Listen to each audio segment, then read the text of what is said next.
Hello दोस्तों, आज मैं आपके लिए बीएड का पेपर फर्स्ट, जिसका नाम है भारत में शिक्षा प्रणाली का विकास और उसकी समस्याएं, की यूनिट नंबर 3 लेकर आया हूँ। यूनिट नंबर 3 से संभावित जितने भी क्वेश्चन बन सकते हैं हम लोग इस वीडियो में सारे क्वेश्चन कवर करेंगे, ठीक है। और मैं आपको पढ़ने का तरीका बता देता हूँ।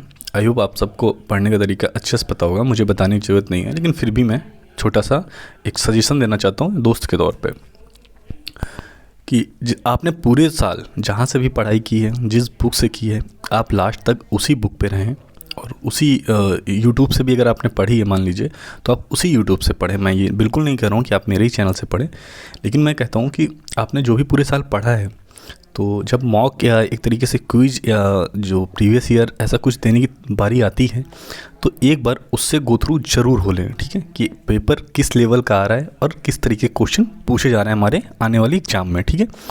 तो जैसा कि बीएड का आपका पैटर्न पूरा बदल चुका है, सब्जेक्टिव से ऑब्जेक्टिव पे आ गया है, तो मैं ये चाहूँगा कि आपने जितनी भी क्वेश्चन की तैयारी पूरे साल में की है, पढ़ाई की है, उसको आप यहाँ पे कम समय में ज़्यादा से ज़्यादा क्वेश्चन को एक बार में रिवाइज कर लें कि क्वेश्चन का लेवल क्या है, क्वेश्चन किस तरीके का पूछा जाएगा और इसमें से आपको कितने क्वेश्चन आ रहे हैं, ठीक है। तो चलिए हम लोग वीडियो स्टार्ट करते हैं। और इस जो वीडियो की पीडीएफ है उसमें राइट आंसर है, जो बोल्ड एक क्वेश्चन होगा, 4 विकल्प में एक जो विकल्प होगा वो बोल्ड होगा, वो आपका राइट आंसर है।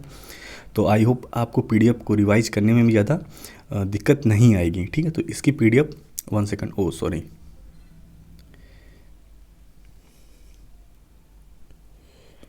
इसकी पीडीएफ मैं आपको अपने टेलीग्राम चैनल पे डाल दूंगा, ठीक है। तो आप वहाँ से डाउनलोड कर लीजिएगा और जब भी आपको रिवाइज करना हो तो स्क्रॉल करके जल्दी जल्दी रिवाइज कर लीजिएगा। अगर आप इंस्टाग्राम पे मुझे फॉलो करना चाहते हैं तो ये हमारी अध्ययनवादी करके आईडी है, आप मुझे यहाँ फॉलो कर सकते हैं। और ट्विटर पे करना चाहें तो आप ट्विटर पे भी कर सकते हैं, आपकी जैसी मर्जी। एक बस ज़रूरी सूचना ये है कि मैं आपके लिए सारे वीडियो लेके आ रहा हूँ बीएड के लिए, और आपका जो 6 तारीख से एग्ज़ाम है उसके पहले मैं आपका पूरा सिलेबस कंप्लीट कराने की सोच रहा हूँ। तो जैसा कि आपको पता होगा, बीएड से रिलेटेड 4 वीडियो मेरे आ गए हैं, 2 वन लाइनर के फॉर्म में, मतलब डिटेल वीडियो हैं, और उन्हीं के 2 मैंने ऑब्जेक्टिव वीडियो करा दिए हैं, ठीक है। तो ये वीडियो जो है ये पेपर फर्स्ट का यूनिट नंबर 3 का वीडियो है, ठीक है। इसके बाद आपको एक वीडियो दोपहर में मिलेगा, एक वीडियो शाम तक मिलेगा, जो कि आपका उसमें हम लोग पेपर 2 स्टार्ट करेंगे। और जो बाकी आपका पेपर फर्स्ट का यूनिट नंबर 4 और 5th का जो वीडियो बचा है उसको हम कल या परसों में देख लेंगे। अब हम लोग सेकंड पेपर की ओर मूव करेंगे, ठीक है। तो आज दोपहर में आपको सेकंड पेपर का भी वीडियो फर्स्ट यूनिट का मिल जाएगा, ठीक है। तो इसलिए मैं चाहता हूँ कि आप सब्सक्राइब करके बेल आइकन को दबा लें, ताकि जब भी वीडियो मिले तो आप तक सबसे पहले पहुँच जाएँ। अगर ये वीडियो अच्छा लगता है, आपको लगता है कि कंटेंट अच्छा है, तो इस वीडियो को लाइक करना बिल्कुल भी ना भूलें। और यहाँ पे मैं आपको एक ट्यूटर या एजुकेटर के तरीके नहीं पढ़ा रहा हूँ, हम लोग सभी दोस्त हैं और एक ग्रुप में स्टडी कर रहे हैं। तो आपको अगर कोई सुझाव देना है तो आप कमेंट बॉक्स में मुझे कोई सुझाव दे सकते हैं। अगर ये अच्छा लगता है तो अपने दोस्तों के साथ शेयर कर सकते हैं, इससे मुझे मोटिवेशन मिलेगा और मैं आपके लिए जल्दी से जल्दी अच्छा से अच्छा कंटेंट ला सकूँगा, ठीक है। हम लोग देखेंगे यूनिट 3 में कौन कौन से टॉपिक हैं हमारे। तो जैसा कि आपका चैप्टर का नाम है, जो पहला आपका फर्स्ट पेपर है, भारत में शिक्षा प्रणाली का विकास और उसकी समस्याएं, ये आपका पेपर फर्स्ट है और इसका यूनिट नंबर 3 है, ठीक है। ये जो वीडियो है यूनिट नंबर 3 है और यूनिट नंबर 1, यूनिट नंबर 2 मैं पहले ही 4 वीडियो में डिटेल वीडियो करा चुका हूँ। डिटेल वीडियो भी है और आपका ऑब्जेक्टिव की फॉर्म में भी है, ठीक है, जो भी लेटेस्ट पैटर्न पे आधारित है। आप मेरी प्लेलिस्ट में जाएंगे तो दूसरे नंबर पे प्लेलिस्ट बनी होगी बीएड सेकेंड ईयर, ठीक है, बीएड सेकेंड ईयर करके लिखा होगा, बीएड सेकेंड ईयर पेपर। आप वहाँ पे जाएंगे, आपको सारे वीडियो 1 बाय 1 मिल जाएंगे। मुश्किल से 40 से 45 मिनट का एक वीडियो होगा। आप चाहें तो उसे 2x पे या 1.75 पे, जैसे आपको सुविधा हो, आप उसको 2x या 1.75 पे लगा करके जल्दी जल्दी वीडियो को भी एक बार रिवाइज कर सकते हैं, ठीक है। तो इसमें हम लोग टॉपिक देखते हैं हमारे कौन कौन से हैं। पहला टॉपिक है विश्वविद्यालय आयोग, विश्वविद्यालय शिक्षा आयोग राधाकृष्णन कमीशन, ये आपका 1948-1949। दूसरा टॉपिक आपका माध्यमिक शिक्षा आयोग मुदालियर कमीशन 1952-1953। तीसरा है आपका राष्ट्रीय शिक्षा आयोग कोठारी आयोग 1964 से 66। नेक्स्ट है आपका राष्ट्रीय शिक्षा नीति 1986। नेक्स्ट है आपका संशोधित राष्ट्रीय शिक्षा नीति 1986, 1992 और उसकी कार्य योजना। ठीक है, यहाँ पे है कार्य योजना। थोड़ा बहुत अगर मिसप्रिंट हो जाता है या मेरे बोलने में, प्रोनाउंसिएशन में या कुछ बोलने में अगर गलती हो जाती है तो प्लीज़ उसे इग्नोर कर दीजिएगा। जो भी PDF में लिखा है आप यहाँ पे भी उसको पढ़ सकते हैं। राष्ट्रीय पाठ्यक्रम की रूपरेखा 2005। ठीक है, तो ये आपके कुछ टॉपिक हैं यहाँ पे मेंशन है, ये आपके यूनिट 3 के अंतर्गत हैं और इन्हीं से रिलेटेड हम लोग सारे जितने भी इनसे क्वेश्चन बन सकते हैं एग्जाम के पर्सपेक्टिव से वो हम लोग सारे ही कवर करेंगे। ठीक है, तो हम लोग चलते हैं टाइम बिना वेस्ट किए हुए पहले नंबर क्वेश्चन पे। तो ये रहा आपका पहला नंबर का क्वेश्चन। माध्यमिक शिक्षा आयोग की स्थापना कब हुई? तो आपको हाईलाइट जो भी आंसर दिख रहा है मैं आपको बता देता हूँ, ये आपका राइट आंसर होगा। ठीक है, तो हम लोग क्वेश्चन पढ़ेंगे और राइट आंसर को टिक करते हुए आगे बढ़ेंगे। इससे क्या होगा कि मुझे पता है कि आप इस समय बहुत बिजी होंगे, आपके पास बिल्कुल भी समय नहीं होगा। और मैं ये बिल्कुल नहीं कह रहा हूँ कि मैं आपके लिए 2 घंटे 1.5 घंटे का वीडियो बनाऊँ या 5-6 पार्ट में बनाऊँ, एक यूनिट के लिए 5-6 पार्ट में वीडियो बनाऊँ। मैं ऐसा बिल्कुल नहीं करने वाला हूँ। मैं आपके लिए क्वेश्चन और उसका राइट आंसर टिक करवाऊँगा ताकि आप ये जाँच सकें कि आपने जो भी तैयारी की है वो किस हद तक की है, आपके जो अभी तक तैयारी हुई है वो किस लेवल की हुई है और आपको अभी तक कितना तैयार हुआ है। तो अभी भी आपको टाइम है, जिस भी पेपर में आपको कम क्वेश्चन आपसे सॉल्व हो रहे हो आप उसको अच्छे से दोबारा रिवाइज करके जाइए, क्योंकि आपका सुपर डेट कंडक्ट होने वाला है उसमें 40% का जो गुणांक है वो मेरिट पे ही बेस्ड होता है। और आपका बीएड का फर्स्ट ईयर का जो रिजल्ट है वो आपके सेकेंड ईयर पे ही डिपेंड करेगा। इसलिए मैं चाहता हूँ कि बहुत अच्छे से आप लोग तैयारी करें। ठीक है, तो पहला नंबर क्वेश्चन था हमारा, माध्यमिक शिक्षा आयोग की स्थापना हुई थी तो 1952 से 1953। आप चाहें तो खैर लिखने की कोई ज़रूरत नहीं है, आप रहने दीजिए, मैं PDF दे दूंगा तो आप वहाँ से भी इसको रिवाइज कर सकते हैं। ठीक, नेक्स्ट क्वेश्चन चलते हैं। निम्नलिखित में कौन सुशासन के उपकरण हैं? ऑप्शन नंबर 1 है सामाजिक लेखा परीक्षा और शक्तियों का पृथक्करण, नागरिक चार्टर, सूचना का अधिकार। ये सारे ही सुशासन के उपकरण हैं। ठीक है, नेक्स्ट क्वेश्चन चलते हैं। शिक्षा में चुनौतियों का मसौदा कब प्रकाशित हुआ? तो ये प्रकाशित हुआ था आपका अगस्त 1985 को। ठीक है, नेक्स्ट क्वेश्चन चलते हैं। 1952-1953 के माध्यमिक शिक्षा आयोग को भी कहा जाता है। इसको माध्यमिक शिक्षा आयोग को क्या कहा जाता है? तो हम लोगों ने इसको तो मेनली जो यूनिट 3 का टॉपिक ही पढ़ा था तो उसी में हम लोगों ने पढ़ लिया था, मुदालियर आयोग कहते हैं। ठीक है, सॉरी। नेक्स्ट क्वेश्चन देखते हैं। विद्यालय निम्न द्वारा उच्च माध्यमिक और बहुउद्देशीय विद्यालय बनाए गए। तो आपका राइट आंसर है ऑप्शन नंबर 2, मुदालियर आयोग। ठीक है, नेक्स्ट क्वेश्चन चलते हैं। नेक्स्ट क्वेश्चन है हमारा, स्वतंत्र भारत का प्रथम शिक्षा आयोग कौन सा था? तो आपका है विश्वविद्यालय शिक्षा आयोग, आपका स्वतंत्र भारत का पहला शिक्षा आयोग था। नेक्स्ट क्वेश्चन चलते हैं। कौन सा शैक्षिक योजनाओं और प्रशासकों के प्रशिक्षण के क्षेत्र में सर्वोच्च संस्था है? तो ये है आपका NIEPA। ओके, ये आपका राइट विकल्प होगा। 5+3+2 पैटर्न को 5+5+3 पैटर्न में बदल दिया जाता है। ये किस आयोग के तहत बदला जाता है? ये आपका मुदालियर आयोग के तहत बदला जाता है। नेक्स्ट क्वेश्चन चलते हैं। मुदालियर माध्यमिक शिक्षा आयोग की संस्तुति के अनुसार माध्यमिक स्तर पर एक कक्षा में एक छात्र की अधिकतम संख्या क्या हो सकती है? तो एक छात्र की अधिकतम संख्या आपकी 50 से अधिक नहीं होनी चाहिए। ठीक है, नेक्स्ट क्वेश्चन चलते हैं। NPE 1986 में विविध पाठ्यक्रम के लिए प्रदान किया गया। तो कौन सा प्रदान किया गया? माध्यमिक चरण आपका विविध पाठ्यक्रम के लिए प्रदान किया गया था। ठीक है, नेक्स्ट क्वेश्चन चलते हैं। माध्यमिक शिक्षा आयोग 1952-1953 के उद्देश्य क्या थे? नेतृत्व का प्रशिक्षण, व्यावसायिक दक्षता को बढ़ावा देने के लिए, लोकतांत्रिक नागरिकता विकसित करने के लिए। तो ये आपके तीनों ही इसके राइट विकल्प रहेंगे। ये आपके माध्यमिक शिक्षा आयोग 1952 और 53 के उद्देश्य थे। ठीक है, नेक्स्ट क्वेश्चन चलते हैं। माध्यमिक शिक्षा आयोग की सिफारिशें क्या थीं? ऑप्शन नंबर 1 नया संगठनात्मक पैटर्न, दूसरा है तकनीकी शिक्षा, तीसरा है पब्लिक स्कूल। तो ये तीनों ही आपके माध्यमिक शिक्षा आयोग की सिफारिशें रही थीं। नेक्स्ट चलते हैं।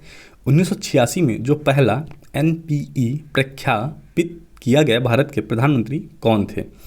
तो ये थे आपके राजीव गांधी जी। ठीक है, नेक्स्ट पे चलते हैं।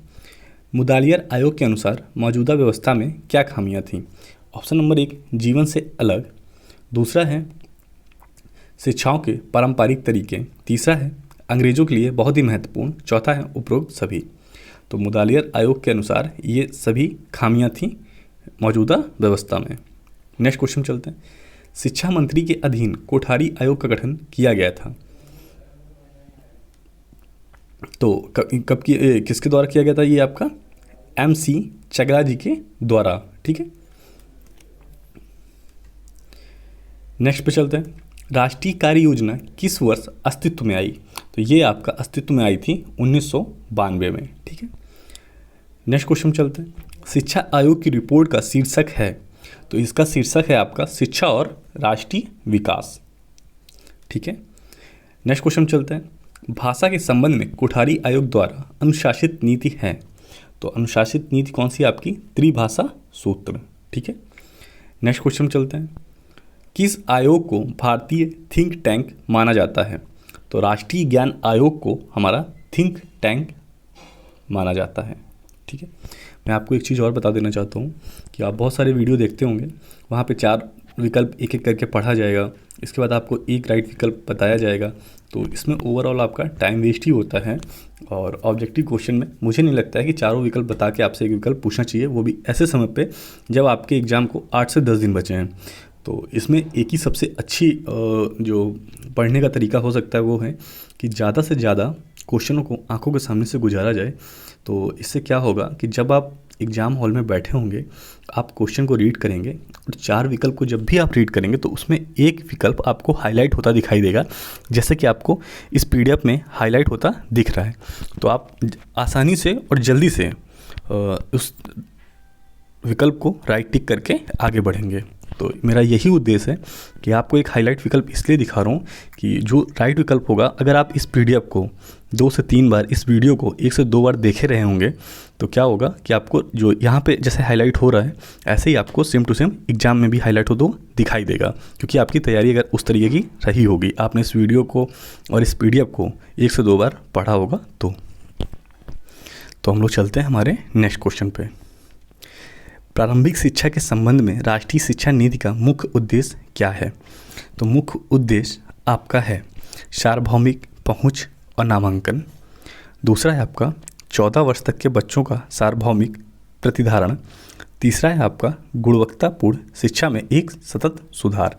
तो ये तीनों ही आपके राइट विकल्प होंगे। ठीक है, नेक्स्ट क्वेश्चन हमारा, राष्ट्रीय शिक्षा नीति 1986 की सिफारिशों को कितने अध्याय में विभाजित किया गया है? तो ये विभाजित किया गया है 24 अध्यायों में। ठीक है, नेक्स्ट क्वेश्चन चलते हैं। विश्वविद्यालय अनुदान आयोग की स्थापना निम्नलिखित में से किस उद्देश्य से की गई थी? तो ये उद्देश्य था हमारा भारत में प्रत्येक उच्च शिक्षण संस्थान को स्वायत्तता प्रदान करना। ठीक है, नेक्स्ट क्वेश्चन चलते हैं। भारत में आयोग के इतिहास में छठा आयोग कौन सा था? तो ऑप्शन नंबर 2 आपका राइट विकल्प है, कोठारी शिक्षा आयोग आपका छठा आयोग था। ठीक है, नेक्स्ट क्वेश्चन चलते हैं। बचपन की देखभाल और शिक्षा प्रदान करती है एकीकृत बाल विकास सेवा, डे केयर सेंटर, बालवाड़ी, उपरोक्त सभी। तो बचपन की देखभाल शिक्षा प्रदान करती है, ये तीनों ही इसके राइट विकल्प होंगे। ठीक है, नेक्स्ट क्वेश्चन चलते हैं। कोठारी शिक्षा आयोग की स्थापना कब हुई थी? तो कोठारी शिक्षा आयोग की स्थापना, ये इंपॉर्टेंट क्वेश्चन है आपका, 14 जुलाई 1964 को हुई थी। ठीक है, नेक्स्ट पे चलते हैं। राष्ट्रीय शिक्षा नीति 1986 का अध्याय 3 संबंधित है, तो किससे संबंधित है? ये आपका माध्यमिक शिक्षा और नवोदय विद्यालय से संबंधित है। ठीक है, नेक्स्ट पे चलते हैं। कोठारी शिक्षा आयोग के अध्यक्ष कौन थे?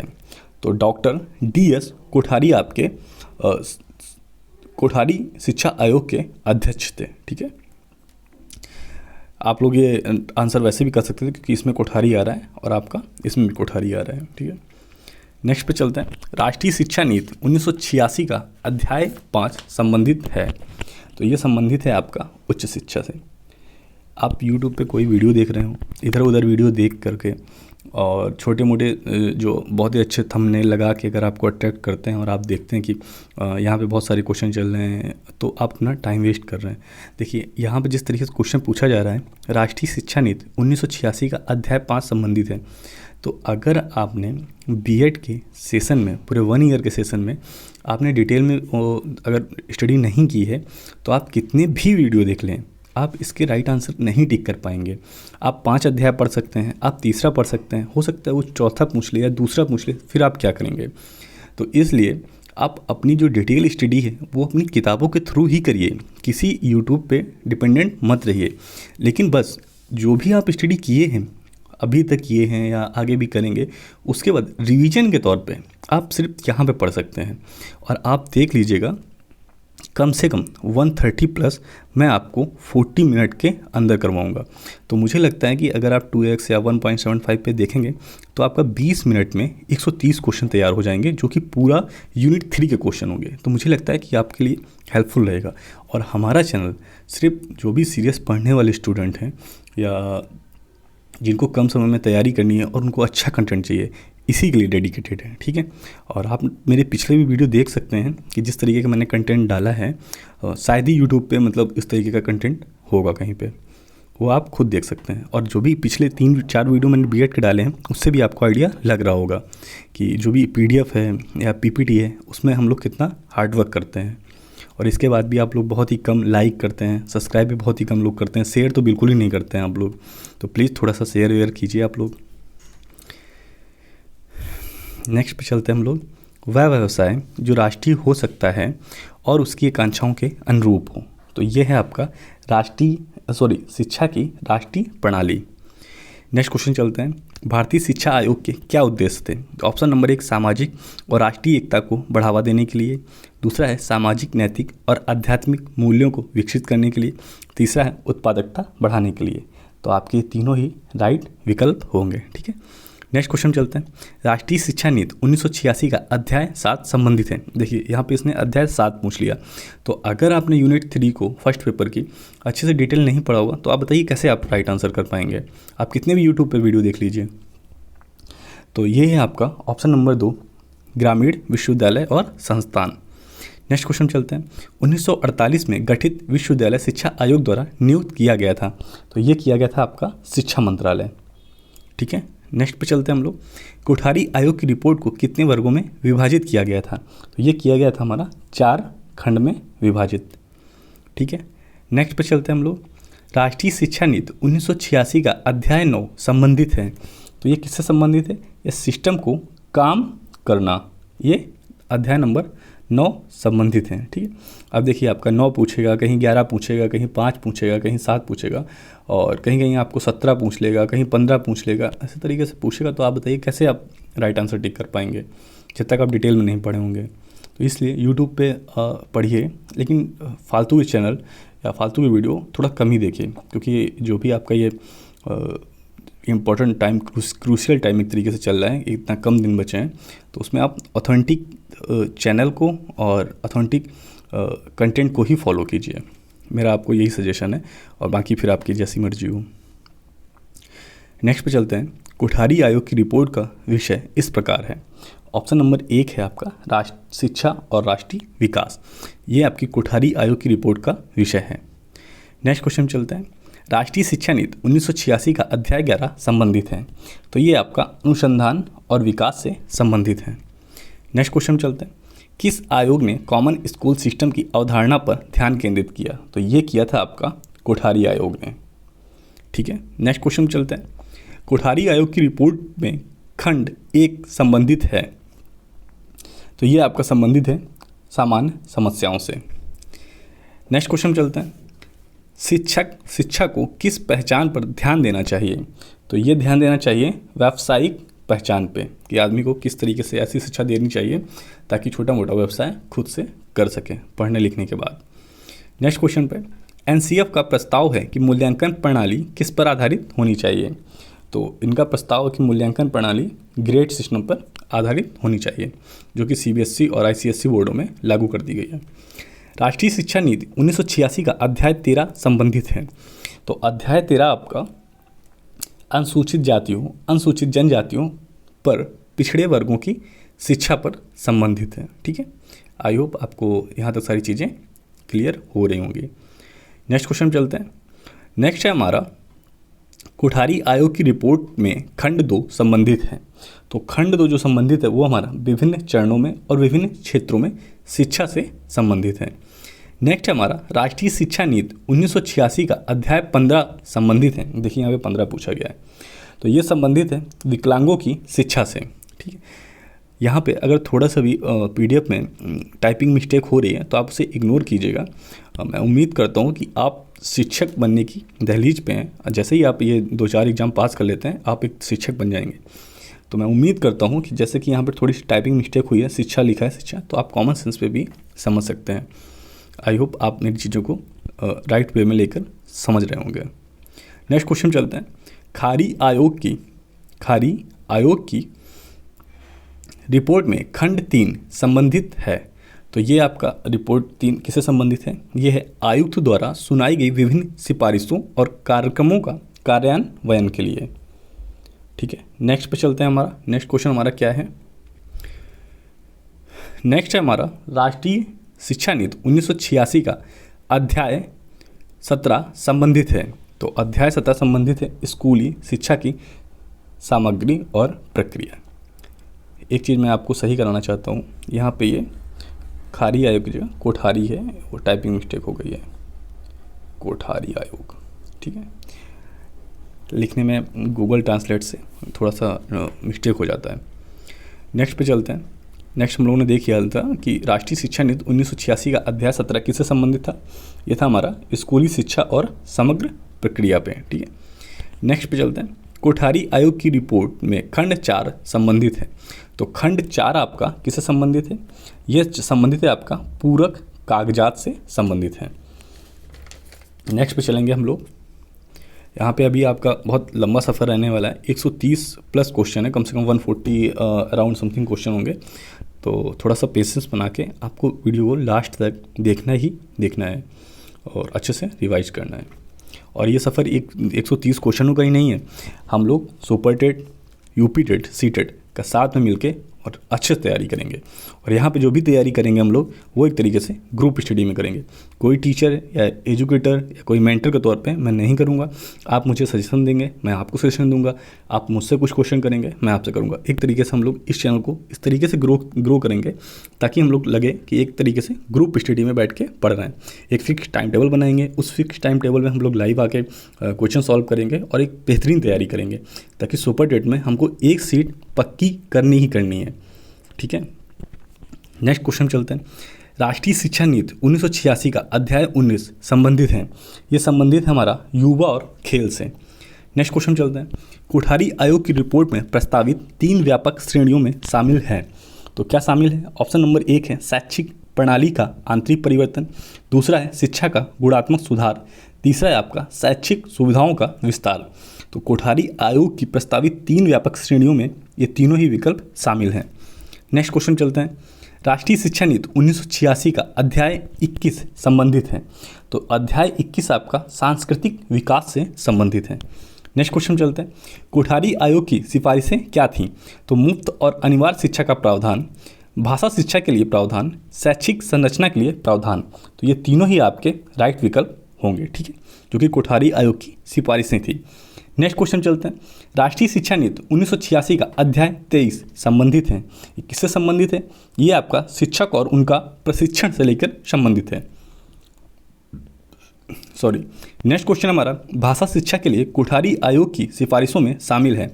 तो ऑप्शन नंबर 1 है क्षेत्रीय भाषाओं पर आयोग की रिपोर्ट, त्रिभाषा फार्मूला, संस्कृत और अंतर्राष्ट्रीय भाषा। तो ये तीनों ही आपकी राष्ट्रीय शिक्षा के लिए कोठारी आयोग की सिफारिशों में शामिल है। नेक्स्ट क्वेश्चन चलते हैं। NPE 1986 को कब संशोधित किया गया? तो ये संशोधित किया गया था 1992 में। ठीक है, जब भी कोई सन वाले क्वेश्चन आए तो आप अपने बहुत करीबियों, जैसे आपके दोस्त हो गए या आपकी कोई गर्लफ्रेंड है या कोई मतलब बॉयफ्रेंड है या मम्मी या पापा जिनका कोई मैरिज हुआ है, एक आपका बर्थ है या आपके जानने, तो ऐसा कीजिए कि आप उस बर्थ को इससे रिलेट करके याद कर सकते हैं। बहुत सारे सन आपको ऐसे मिल जाएंगे, ठीक है। तो आई होप बहुत सारे लोगों का 1992 के समथिंग बड़े भैया का या दोस्त का या खुद का या किसी का बर्थडे होगा, तो आप ये याद कर सकते हैं कि 1900 जो NP 1986 को संशोधित किया गया था, वो जब भैया का या सिस्टर का किसी का जन्म हुआ था, उसी समय NPE 1986 को संशोधित किया गया था। जब तक आप क्वेश्चन को रिलेट करके नहीं पढ़ेंगे तो आपको बहुत ही मतलब कम चांस हैं कि चीज़ें आपको याद रह पाएँ, ठीक है। नेक्स्ट क्वेश्चन चलते हैं। कोठारी आयोग में माध्यमिक शिक्षा के लिए क्या सिफारिशें की थी? तो ऑप्शन नंबर 1 है माध्यमिक स्तर पर शैक्षिक अवसर, दूसरा है माध्यमिक स्तर पर उचित सुविधाएं सुनिश्चित करना, तीसरा है व्यावसायिक शिक्षा। तो ये तीनों ही आपकी कोठारी आयोग में माध्यमिक शिक्षा के लिए सिफारिशें थीं। नेक्स्ट क्वेश्चन चलते हैं। प्रोग्राम ऑफ एक्शन के बारे में कौन सा बिंदु सही है? ऑप्शन नंबर 1 है देश में पेशेवर और तकनीकी कार्यक्रमों में प्रवेश के लिए अखिल भारतीय आधार पर एक आम प्रवेश परीक्षा आयोजित करना, दूसरा है +2 स्टेज को स्कूली शिक्षा का हिस्सा बनाने का आह्वान करना, तीसरा है बच्चों और पर्यावरण पर एक खंड शामिल है। तो ये तीनों ही आपका प्रोग्राम ऑफ एक्शन के बारे में बिंदु रखे गए थे, ठीक है। नेक्स्ट क्वेश्चन चलते हैं हम लोग। नेक्स्ट हमारा कोठारी आयोग में भारत में शैक्षिक संरचना पर क्या सिफारिशें थीं? तो ऑप्शन नंबर 1 है पूरे देश में एक समान शैक्षिक संरचना, ऑप्शन नंबर दूसरा है 10+2+3 शिक्षा का पैटर्न, तीसरा है शिक्षा में निवेश बढ़ाएं। तो कोठारी आयोग का ये तीनों ही भारत में शैक्षिक संरचना के लिए सिफारिशें की गई थी। आई होप आपको बहुत चीज़ें सभी बहुत अच्छे तरीके से क्लियर हो रही होंगी और हम लोग एक अच्छे वे में जुडिशियल वे में काम कर रहे हैं, ठीक है। नेक्स्ट क्वेश्चन चलते हैं। अगर आपको स्पीड ज़्यादा लग रही है तो आप मुझे कमेंट में बताइए, नेक्स्ट क्वेश्चन में हम और धीमे धीमे प्रैक्टिस करेंगे। NPE और POA ने भारत में इसके उपयोग के संबंध में प्रौद्योगिकी और तैयार नीति के महत्व पर जोर दिया। तो किसने जोर दिया? कंप्यूटर शिक्षा ने। यहाँ पे देखिए टाइपिंग मिस्टेक हो गई है, ठीक है। नेक्स्ट क्वेश्चन चलते हैं। NCF 2005 के मार्गदर्शक सिद्धांतों में शामिल है। कौन कौन से सिद्धांत मार्गदर्शक सिद्धांत में शामिल है? तो पहला है आपका स्कूल के बाहर ज्ञान को जीवन से जोड़ना, यह भी शामिल है। यह सुनिश्चित करना कि सीखना रखने के तरीके से दूर हो जाता है, यह भी आपका इसमें शामिल है। तीसरा है पाठचर्या को समृद्ध करना ताकि यह पाठ्य पुस्तकों से आगे निकल जाए। तो ये आपके तीनों ही सिद्धांत मार्गदर्शक NCF के हैं, ठीक है। नेक्स्ट क्वेश्चन चलते हैं। प्रथम राष्ट्रीय पाठचर्या की रूपरेखा कब प्रकाशित हुई? तो यह प्रकाशित हुई आपकी 1975 में, ठीक है। नेक्स्ट क्वेश्चन चलते हैं। राष्ट्रीय ज्ञान आयोग के क्या सुझाव हैं? ऑप्शन नंबर 1 है आपका 2005 तक भारत में 15 से विश्वविद्यालय होने चाहिए। तीसरा है आपका भारत को 50 राष्ट्रीय विश्वविद्यालय की स्थापना करनी चाहिए। तीसरा है आपका उच्च शिक्षा के लिए स्वतंत्र नियामक प्राधिकरण होना चाहिए। तो आपके तीनों ही राइट विकल्प होंगे, लेकिन यहाँ पे थोड़ा सा टाइपिंग मिस्टेक है कि 1500 से यहाँ पे 15 से नहीं है, यहाँ पे आपका 1500, ठीक है। 1500 विश्वविद्यालय होने चाहिए। आई होप आप ये चीज़ें समझ रहे होंगे। और जो ये PDF डाउनलोड करें तो मैं उम्मीद करता हूँ कि आप वीडियो देखकर ही PDF डाउनलोड कर रहे होंगे, तो आप वहाँ पे अपने आप में समझ जाइएगा या कहीं पे नोट डाउन कर लीजिएगा। नेक्स्ट क्वेश्चन चलते हैं। ऑपरेशन ब्लैक बोर्ड प्रोग्राम को बेहतर बनाने के लिए शुरू किया गया। तो ये किसके लिए शुरू किया गया? प्राथमिक शिक्षा को बेहतर बनाने के लिए, ठीक है। नेक्स्ट क्वेश्चन चलते हैं। कौन सा आयोग विश्वविद्यालय शिक्षा से संबंधित है? तो राधा कृष्णन आयोग आपका विश्वविद्यालय शिक्षा से संबंधित है। नेक्स्ट क्वेश्चन चलते हैं। राष्ट्रीय ज्ञान आयोग का गठन किया गया था। तो ये राष्ट्रीय ज्ञान आयोग का गठन आपका 13 जून 2005 में किया गया था। नेक्स्ट पे चलते हैं हम लोग। नेक्स्ट है हमारा नेक्स्ट हमारा विश्वविद्यालय शिक्षा आयोग 1948 के रूप में भी जाना जाता है। तो ये जाना जाता है राधा कृष्णन आयोग। नेक्स्ट पे चलते हैं। निम्नलिखित में से किस आयोग ने नैतिक मूल्यों के एक भाग के रूप में मौन ध्यान का सुझाव दिया? तो मौन ध्यान का सुझाव जो दिया था वो विश्वविद्यालय शिक्षा आयोग ने दिया था, ठीक है। नेक्स्ट पे चलते हैं हम लोग। नेक्स्ट है हमारा एनसीएफ 2005 का चौथा मार्गदर्शक सिद्धांत कौन सा है? तो चौथा मार्गदर्शक सिद्धांत है आपका परीक्षाओं को अधिक लचीला बनाना और उन्हें कक्षा के जीवन के साथ एकत्रित करना। ये आपका एनसीएफ 2005 का चौथा मार्गदर्शक है। नेक्स्ट पे चलते हैं। यूजीसी अधिनियम 1956 के तहत निम्नलिखित में से कौन से संस्थान डिग्री प्रदान करने के लिए अधिकृत नहीं है? तो ऑप्शन नंबर तीसरा आपका राइट है, एक भाषाई अल्पसंख्यक द्वारा स्थापित विश्वविद्यालय या संस्थान। ये आपका डिग्री प्रदान करने के लिए अधिकृत नहीं है। ठीक है, नेक्स्ट पे चलते हैं हम लोग। निम्नलिखित में से किस समिति ने शिक्षक कार्यक्रम में सुधार के लिए सिफारिशें की? तो ये समिति थी आपकी राममूर्ति समिति। ठीक है, नेक्स्ट पे चलते हैं। स्वतंत्र भारत में, यहाँ पे तंत्र हो गया है, यहाँ है आपका स्वतंत्र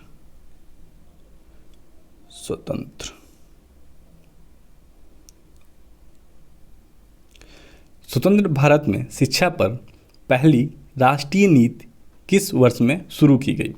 तो राष्ट्रीय नीति आपकी शुरू की गई थी 1968 में। ठीक है, नेक्स्ट क्वेश्चन चलते हैं। राष्ट्रीय शिक्षा नीति 1986 की समीक्षा किसके द्वारा की गई थी? तो ये की गई थी आपकी राममूर्ति समिति जी के द्वारा। ठीक है, नेक्स्ट पे चलते हैं। NIEEPA का क्या अर्थ है?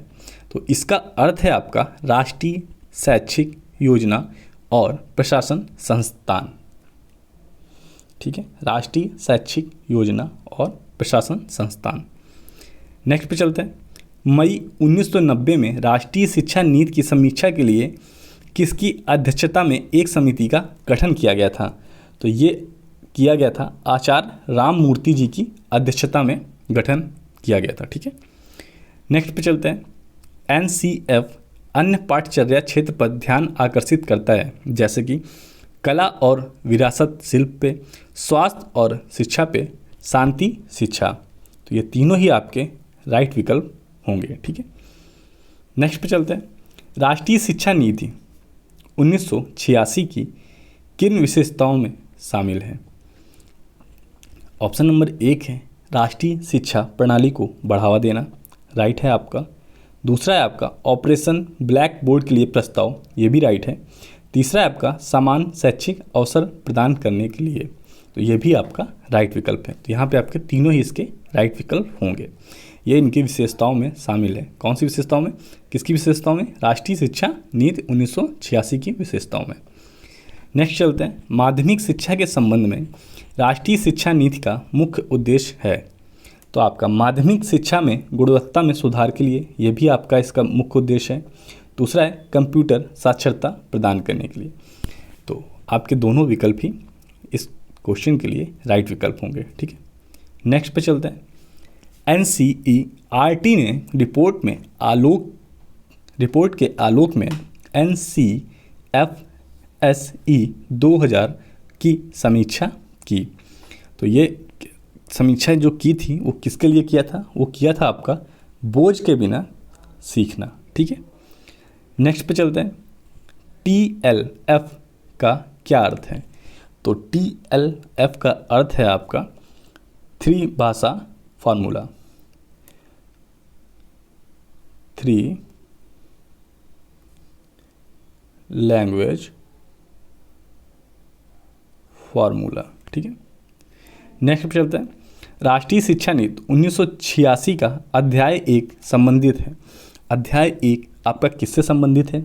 ये संबंधित है आपका प्रारंभिक बचपन की देखभाल और शिक्षा से संबंधित है। नेक्स्ट पे चलते हैं। राष्ट्रीय शिक्षा नीति 1986 का अध्याय 2 संबंधित है। तो अध्याय 2 आपका प्रारंभिक शिक्षा, औपचारिक शिक्षा, ऑपरेशन ब्लैक बोर्ड तीनों से ही संबंधित है। नेक्स्ट पे चलते हैं। राष्ट्रीय शिक्षा नीति 1986 का अध्याय 4 संबंधित है। तो अध्याय 4 हम लोग पीछे ही पढ़ चुके हैं, शिक्षा का व्यवसायीकरण के लिए संबंधित है। नेक्स्ट पे चलते हैं। शिक्षा पर राष्ट्रीय नीति 1986 का अध्याय 6 किससे संबंधित है? तो 6 आपका मुक्त विश्वविद्यालय और दूरस्थ शिक्षा पर संबंधित है, जैसे कि आपका इग्नू या बहुत सारे ओपन यूनिवर्सिटी हैं। राष्ट्रीय ज्ञान आयोग का उद्देश्य क्या था? तो ऑप्शन नंबर 1 आपका है शिक्षा प्रणाली को मजबूत करने के लिए। दूसरा है सूचना संचार और प्रौद्योगिकी का लाभ उठाने के लिए। तीसरा है आपका तंत्र तैयार करने के लिए। तंत्र मतलब एक तरीके से ढांचा। तो ये तीनों ही आपका राष्ट्रीय आयोग का उद्देश्य था। तो तीनों ही आपके राइट विकल्प होंगे। नेक्स्ट पे चलते हैं। राष्ट्रीय शिक्षा नीति 1986 का अध्याय 8 संबंधित है।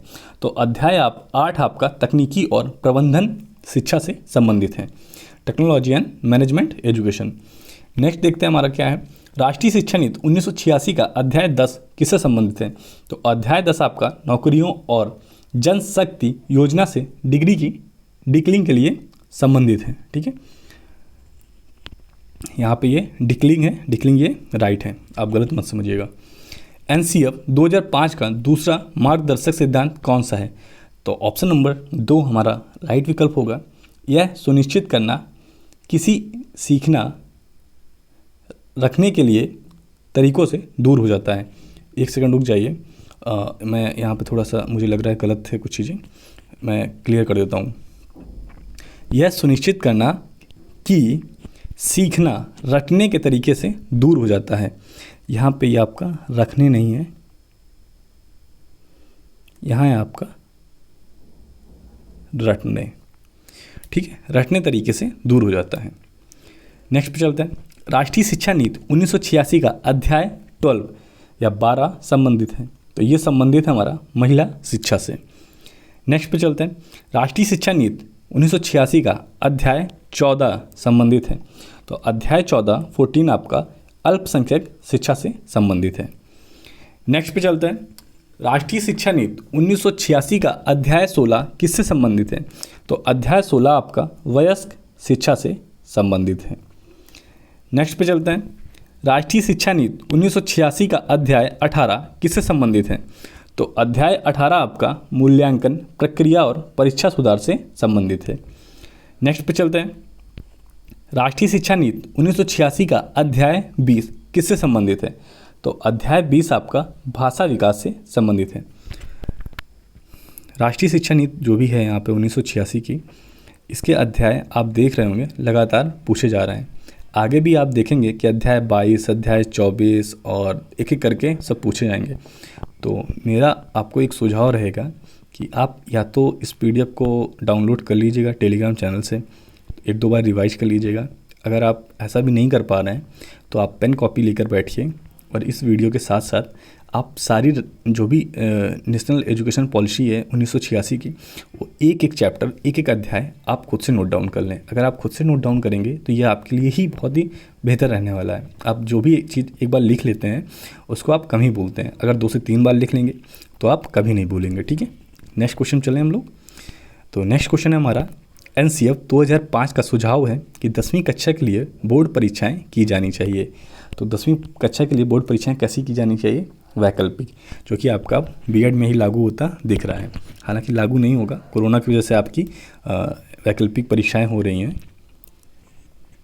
नेक्स्ट क्वेश्चन देखते हैं हमारा क्या है। नेक्स्ट हमारा राष्ट्रीय शिक्षा नीति 1986 का अध्याय 22 संबंधित है।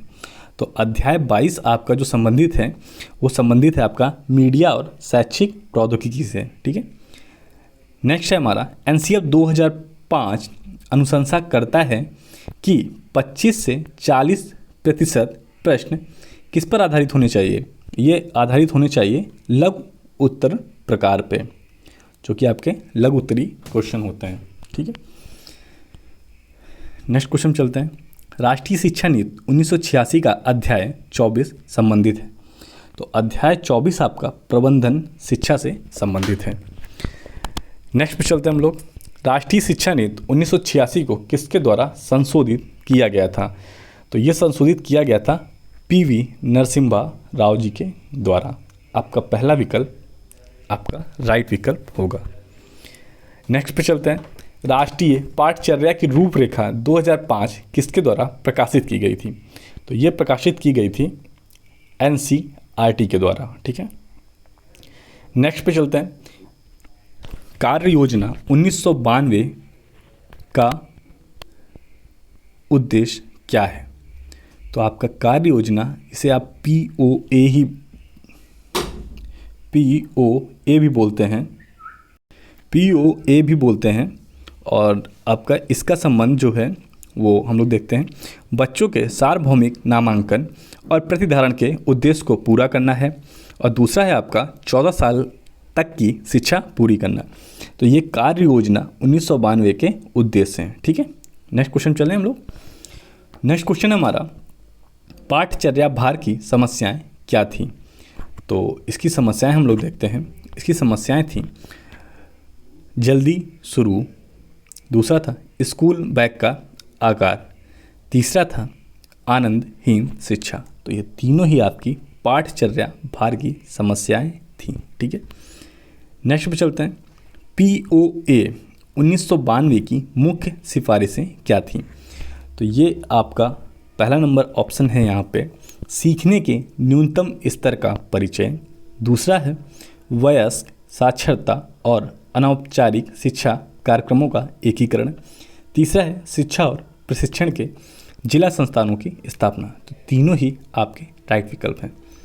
आप लोगों से एक छोटी सी शिकायत है कि YouTube पे जितने भी B.Ed के लोग इस समय वर्तमान में वीडियो को देख रहे हैं या देखते हैं पिछले वीडियो को, उनमें से YouTube का जो एल्गोरिथम है वो बताता है कि आप लोगों में से 22% लोग ही मेरे चैनल को सब्सक्राइब किए हैं और बाकी 78% लोगों ने सब्सक्राइब नहीं किया है।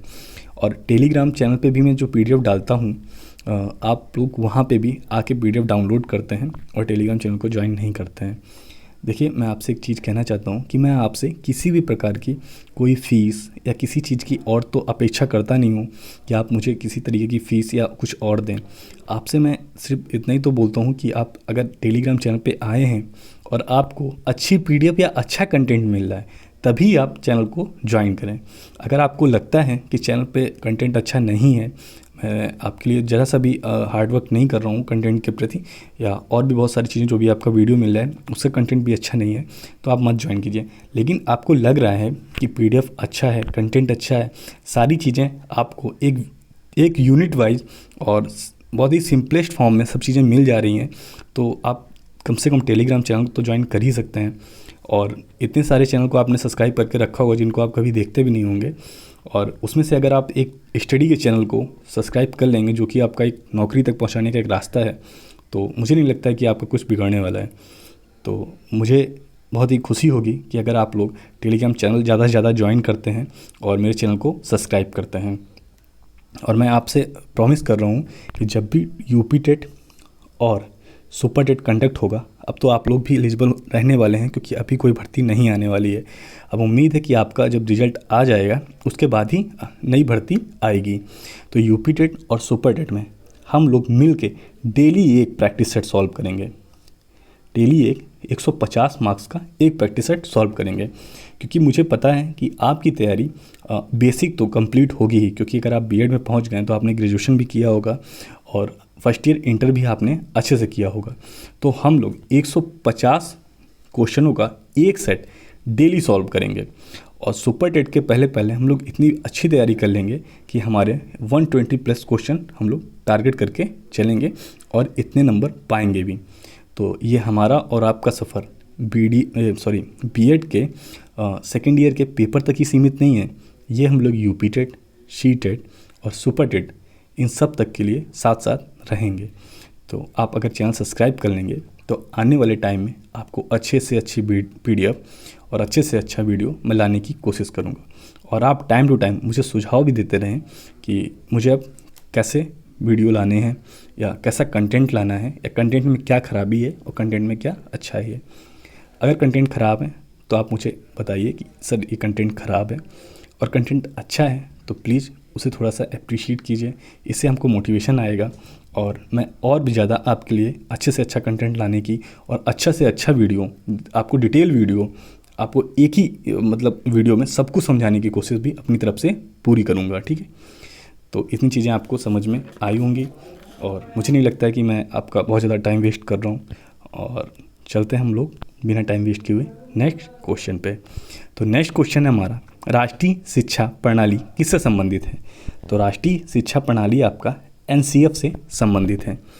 नेक्स्ट पे चलते हैं, तीसरा राष्ट्रीय पाठचर्या ढांचा कब प्रकाशित हुआ? तो तीसरा राष्ट्रीय पाठचर्या ढांचा हमारा सन 2000 में प्रकाशित हुआ। नेक्स्ट पे चलें। राष्ट्रीय शिक्षा प्रणाली को विकसित करने के साधन के रूप में एनसीएफ को किसने प्रस्तावित किया? तो एनसीएफ को 1986 में प्रस्तावित किया गया। नेक्स्ट पे चलते हैं। नेक्स्ट है हमारा राष्ट्रीय ज्ञान आयोग की अध्यक्षता किसके द्वारा की जाती है? तो ये अध्यक्षता की जाती है सैम पित्रोदा के द्वारा। नेक्स्ट पे चलते हैं। राष्ट्रीय शिक्षा प्रणाली क्यों महत्वपूर्ण है? क्योंकि सद्भावना की विकास विकसित करता है, अवसर की समानता प्रदान करने के लिए, तीसरा है प्रवेश की सुविधा के लिए। तो ये तीनों ही आपके राष्ट्रीय शिक्षा प्रणाली के लिए महत्वपूर्ण है। नेक्स्ट पे चलते हैं। एनकेसी का गठन भारत के किस प्रधानमंत्री द्वारा किया गया था? तो ये किया गया था हमारे former prime minister Manmohan Singh ji के द्वारा। नेक्स्ट पे चलते हैं। छात्रों पर शैक्षिक बोझ के मुद्दे की किसके द्वारा जांच की गई? तो ये जांच की गई हमारा यशपाल समिति के द्वारा। नेक्स्ट पे चलते हैं। एनसीएफ 2005 में कितने राज्यों में पाठ्यक्रम को प्रभावित किया? तो ये प्रभावित किया हमारा 17 राज्यों को। ठीक है। नेक्स्ट पे चलते हैं। राष्ट्रीय ज्ञान आयोग का गठन कब किया गया था? तो ये गठन किया गया था 13 जून 2005 को। नेक्स्ट पे चलते हैं। राष्ट्रीय ज्ञान आयोग के फोकस क्षेत्रों में शामिल है तो ज्ञान की पहुंच, ज्ञान का निर्माण और ज्ञान का आवेदन, ये तीनों ही इसमें शामिल हैं। ठीक है। नेक्स्ट पे चलते हैं। राष्ट्रीय ज्ञान आयोग की सिफारिशें हैं तो ये सिफारिशें हैं, ऑप्शन नंबर 1 है शिक्षा का अधिकार, दूसरा है व्यावसायिक, ये वाह ऊपर छूट गया है, व्यावसायिक शिक्षा का प्रशिक्षण और राष्ट्रीय ज्ञान नेटवर्क, ये तीनों ही राष्ट्रीय ज्ञान आयोग की सिफारिशें हैं। नेक्स्ट है हमारा यशपाल समिति की रिपोर्ट को मुख्य रूप से जाना जाता है तो ये जाना जाता है बोझ के बिना शिक्षा को। ठीक है। नेक्स्ट पे चलते हैं। कॉमन स्कूल सिस्टम जिसे इस नाम से भी जाना जाता है तो इसे किस नाम से जाना जाता है? इसे पड़ोस स्कूल के नाम से भी जाना जाता है, कॉमन स्कूल सिस्टम को। ठीक है। नेक्स्ट पे चलते हैं। एनसीएफ 2005 के अनुसार शिक्षा के फैसिलिटेटर है, फैसिलिटेटर सॉरी ये आपका फैसिलिटेटर है। ठीक है।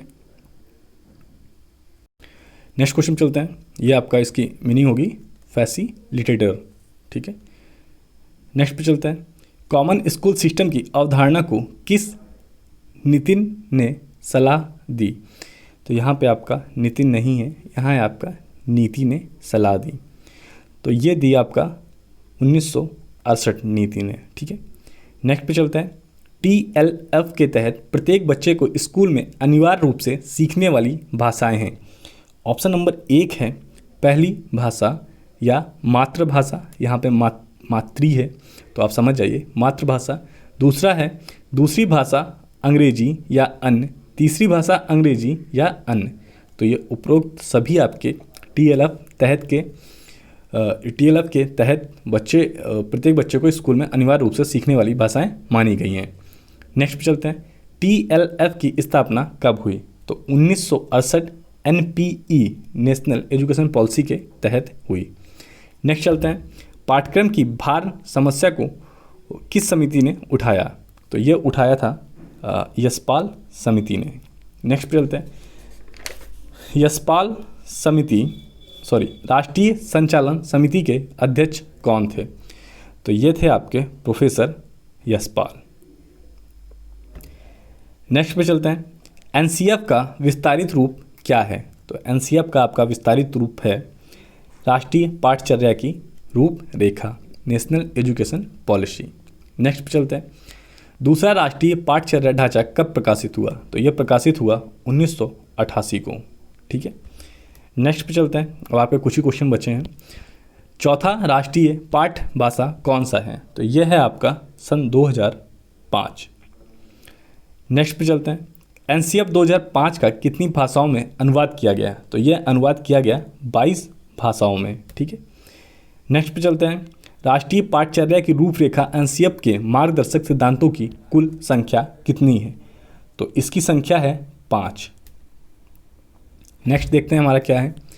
एनसीएफ 2005 का पहला मार्गदर्शक सिद्धांत कौन सा है? तो ये पहला मार्गदर्शक सिद्धांत है आपका स्कूल के बाहर ज्ञान को जीवन से जोड़ना। नेक्स्ट पे चलते हैं। एनसीएफ 2005 का तीसरा मार्गदर्शक सिद्धांत कौन सा है? तो तीसरा मार्गदर्शक सिद्धांत है आपका पाठ्यक्रम को समृद्ध करना ताकि पाठ्य पुस्तकों से आगे निकल जाएं। नेक्स्ट क्वेश्चन देखते हैं हमारा क्या है। नेक्स्ट है हमारा एनसीएफ 2005 का पांचवा मार्गदर्शक सिद्धांत कौन सा है? तो ये है देश में लोकतांत्रिक राजनीति के भीतर चिंताओं को ध्यान में रखते हुए सूचित पहचान को पोषित करना और ओवरराइड करना। ये आपका एनसीएफ 2005 का पांचवा मार्गदर्शक है।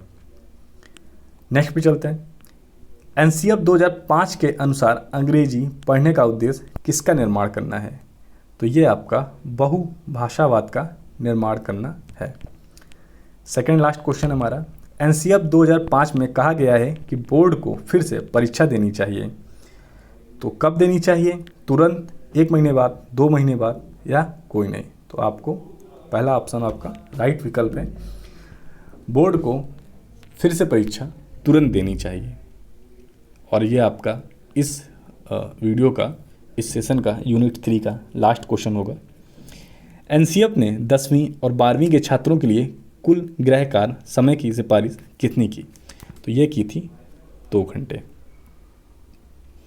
आई होप आपको क्वेश्चन का लेवल अच्छा लगा होगा और ये वीडियो आपको अच्छा लगा होगा।